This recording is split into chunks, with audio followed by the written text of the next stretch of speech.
அனைவருக்கும்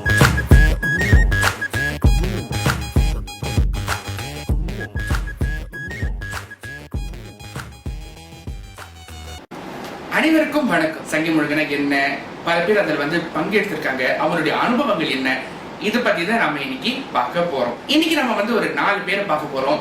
சரி, இவங்களுக்கு உள்ள ஒற்றுமை என்ன? சங்கி முழுகுதான். சரி, இந்த 4 பேருக்கு ஒரு இன்ட்ரோ கொடுக்கலாமே அப்படின்னு நினைச்சு பார்க்கும்போது முதல் ஆளுக்கு என்ன இன்ட்ரோ கொடுக்கறதுன்னு சத்தியமா எனக்கு தெரியல. ஏன்னா அவர் அவ்வளவு விஷயங்கள் பண்ணியிருக்காரு. அதாவது மேடை நாடகங்களை அவர் செய்யாத ஒரு விஷயம் இல்லைன்னு சொல்ல முடியாது. அவ்வளவு விஷயங்கள் அவர் பண்ணியிருக்காரு. அவருக்கு அடுத்ததா இருந்தவங்க சமீபத்துல சங்கி முழுகுல பெரிய திரையில ஒரு வெற்றி நடை போட்டவங்க. இங்க கொஞ்சம் ஒரு டேஞ்சரஸ் கேர்ள். ஏன்னா இங்க வேட்டையும் ஆடுவாங்க, வஞ்சத்தையும் தீக்க வருவாங்க. ஆனா இவங்க பேரை சொல்ல யாருக்கும் தெரியாது, சாதாரண சொன்னதான் புரியும். அடுத்ததா வருவாரு இங்க பாக்கணும்னா இன்ஸ்டன்ட் நூடுல்ஸ் மாதிரி சக்குன்னு எனக்கிட்டாலும் வந்துருவாரு. போஸ்டர் வேணுமா சக்குன்னு வந்துருவாரு, பாடுகிற வேணுமா அப்படி வந்துடுவாரு, நடிகர வந்துருவாரு. எப்படி செய்யறாருன்னு யாருக்குமே தெரியாது. ஆனா இன்னைக்கு நீங்க பார்க்கும் போது உங்களுக்கு அதோடைய உண்மையான ரூபம் தெரிய வரும். கடைசியா இருக்கிறவர் பத்தி சொல்லணும்னா இந்த ஹோல் எபிசோட் சொல்லிக்கிட்டே போலாம். சொல்லணும்னா இப்ப இருக்கிற தமிழ்நாடுகளோட சமீப தமிழ்நாடுகளோட ஒரு துரோணாச்சாரியார்னு சொல்லலாம். அந்த அளவுக்கு இன்று இருக்கிற தமிழ் ஒரு ஜெனரேஷனுக்கு அவர் நிறைய நாடகத்தை பத்தி கற்றுக் கொடுத்திருக்கிறார். இன்னும் அதுல இருக்கிறார். அது மட்டும் இல்லாம பல பரிமாணங்களும் அவர் எடுத்திருக்காரு. இவங்க யாரு நீங்க தெரிஞ்சுக்கணும் ரொம்ப ஆவலா இருப்பீங்க. அவங்கதான் இவங்க நல்லூர்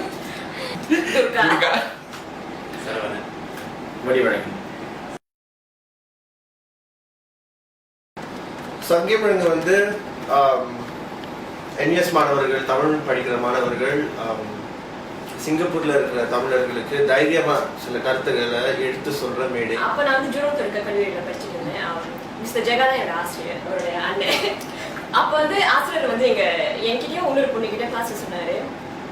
துர்கா, அவங்க பேரு ரேவதி. துர்கா ரேவதி, அவங்க அடுத்த சங்கையில அங்க நீங்க இருக்கணும், நான் உங்களை பார்க்கணும்னு சொன்னாரு. ஸோ எப்போதுமே அது எப்போதும் மைண்ட்ல ஓடிச்சுட்டே இருக்கும். ஆசிரியர் ரொம்ப இன்ஸ்பைரிங்கான ஒரு இருந்துச்சு. ஸோ என்எஸ்க்கு போக முடியுமாங்கிறது அப்ப தெரியாது. ஏன்னா ரிசல்ட்ஸ் எல்லாம் பார்த்தா அது யூனிவர்சிட்டிக்கே குவாலிஃபை பண்ண முடியாது. ஆமா, பிலிம் வரைக்கும் அப்படிதான் இருந்தது. ஆனா என்எஸ்க்கு போனோங்கிறது அது ஒரு குறிக்கோளா இருந்தது. அது முக்கியமா அதுல என்ன கோர்ஸ் படிக்கணுங்கிறது கூட கவலை இல்லை. எப்படியாச்சும் சங்கையில போய் நடிக்கணும், இல்லாட்டி ஆடணும், ஏதாச்சும் ஒண்ணு பண்ணணும் சங்கையில. அதுதான் மைண்ட்ல இருக்கு. சங்கி முழுங்குல சேரணுங்கிற ஆசை எப்படி இருந்துச்சுன்னா, எனக்கு டான்ஸ் ஆட பிடிக்கும். ஒரு பேக்கப் டான்ஸர், ஒரு கூட்டத்தோட ஆடிட்டு போற மாதிரி ஒரு எண்ணத்துல தான் வந்தேன். அதுக்கப்புறம் தான் படிப்படியாக ஒரு சின்ன ரோல் கொடுத்தாங்க, ஒரு ரிப்போர்ட்டர் ரோல். ஸோ அதுக்கப்புறம் தான் நண்பர்கள் நிறைய பேர் கிடைச்சாங்க. அதுக்கு முன்னாடி நான் ரொம்ப ஒரு இன்ட்ரோவர்ட்னு சொல்லணும். அதிகமாக பேச மாட்டேன், அதிகமாக பழக மாட்டேன். ஸ்கூல் முடிஞ்சு வீட்டுக்கு போயிடும் அந்த மாதிரி நம்புங்க. நல்ல அதுக்கப்புறம் நண்பர்கள் கிடைச்சாங்க. நான் ஓப்பன் அப் பண்ணேன், நிறைய அதிகம் பேச ஆரம்பிச்சேன். பல பேர் அப்போ ரிக்ரெட் பண்ணலாம், பேச ஆரம்பிச்சாங்க. அங்கதான் சங்கி முழுக்க தான் எல்லாமே. இப்போ இன்னைக்கு மீடியால எனக்கு இப்படி ஒரு இடம் கிடைச்சிருக்குன்னா அதுக்கு முழுக்க முழுக்க சங்கி முழுக்க தான் ஒரு பிள்ளையார் சொல்லி போட்டுருக்காங்க. சரி, அடுத்ததான் அவர் தான் ஒரு குரு மாதிரி. சரி, உங்க காலத்துல இப்ப இந்த காலத்துல சங்கி முழுங்கு எப்படி ஓடிக்கிட்டு இருக்கு நமக்கு எல்லாம் தெரியும். ஆனா ஆரம்பத்துல சங்கி முழுக்க ஆரம்பிக்கும் போது எப்படி இருந்தது? இப்ப இருக்கிற பாடத்திட்டமும் அந்த காலத்துல பாடத்திட்டமும் ரொம்ப வித்தியாசம். அவர் மனதில் இளைஞானவர்.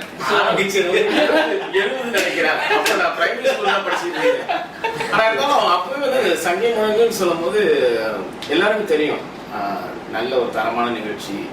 அது மட்டும் இல்லாம சங்கி முழங்கு செஞ்சதுக்கு முக்கிய காரணம் அந்த காலத்துல டாக்டர் வீரமணி சொல்லிட்டு அவர் தான் அந்த தமிழ் லாங்குவேஜ் சொசைட்டியை வச்சு நடத்திட்டு இருக்கும்போது தமிழ் செமினார், அதாவது ஆய்வரங்கம் செய்யறதுக்கு பணம் தேவைப்பட்டுச்சு. அப்ப ஆய்வரங்கம் தான் செஞ்சாங்க முதல்ல டிஎன்எஸ். அதுக்கப்புறம் ஆய்வரங்கத்துக்கு பணம் தேவைப்படும். சரி, நம்ம நிகழ்ச்சி போடுவோமே, ஒரு சோசியல் நிகழ்ச்சி போடுவோமே, அந்த நிகழ்ச்சி போட்டு பணத்தை நம்ம ஈட்டு கொடுக்கலாம் அப்படின்னு சொல்லிட்டு அப்படி ஆரம்பிச்சதுதான் சங்கி முழங்கு. இப்போ சங்கி முழங்கு பெரிய அளவுல வளர்ந்துருக்கு அப்படிதான் சொல்லணும். அப்பதான் அந்த எப்படி இயங்குனாங்கன்னு பாக்குறதுக்கு எனக்கு ஒரு வாய்ப்பு கிடைச்சு. ஒரு குடும்பமா இயங்குவாங்க.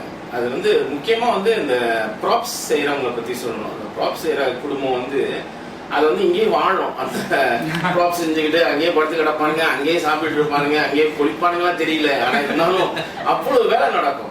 அந்த வேலை பார்க்கும்போது உங்களுக்கும் ஒரு உற்சாகம் வரும், நம்மளும் சேர்ந்து செய்யணும் அப்படின்னு சொல்லிட்டு ஒரு உற்சாகம் வரும்.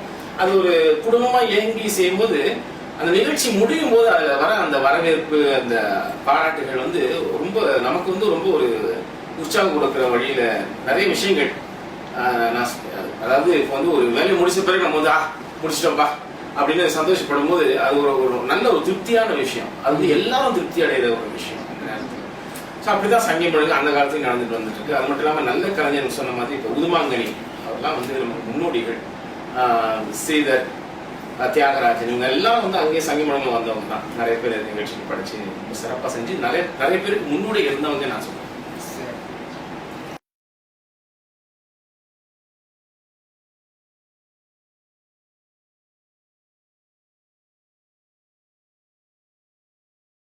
டைரக்டர். ஆமா.